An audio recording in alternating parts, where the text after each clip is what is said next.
आइए। हमारे बलदेव सिंह रेणु जी जब हम नोटिस के चेयरमैन थे तो ये जिला अध्यक्ष थे। मैं उनसे निवेदन करूंगा कि वो संबोधित करें। हाज़रीन सज्जनों, सभी से सत श्री अकाल, नमस्कार, आदाब, प्रणाम करनी। आज जिन हालातों से देश गुजर रहा है उसको देखते हुए अगर हम पीछे 300-400 साल चले जाएं तो हमारे देश के अंदर जो कौमी एकता इससे कहीं ज़्यादा मजबूत थी। स्वागत में है गुरु गोविंद सिंह जी के समय में उनके जो अनुयायी थे जल्दी आ जाना जब नाम लो। वो हिंदू, सिख और मुसलमान उनको जो कहते थे ये हमारे उच्च के पीर हैं।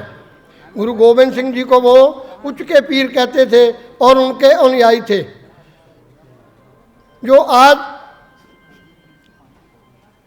समय की जो पुकार है वो है हम सभी जो हैं वो एक होकर जो देश के अंदर ये बांटने वाला सिलसिला चल रहा है, सीधा नाम ले लें तो मोदी जी का भी ले सकते हैं। ये सबको बांटने की कोशिश कर रहे हैं।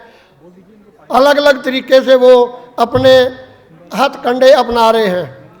कहीं वो सिखों में नफरत पैदा कर रहे हैं, भाई ये राहुल गांधी जी सिखों में जा रहे हैं, कई मंदिरों में जा रहे हैं। भाई जो आदमी आस्था वाले हैं वो हर जगह जाएंगे ही। जो अगर कांग्रेसी जाए तो उनको दिक्कत होती है, वो जाएं तो कोई दिक्कत नहीं है। वो अलग अलग ढंग से उसको पूरी कोशिश करने में लगे हुए हैं कि जो राजीव गांधी का परिवार है, इंदिरा जी का परिवार है, वो सारा जो है वो मोमडन से जो है ताल्लुक़ रखता है। मोमडन है तो क्या हिंदुस्तानी नहीं है?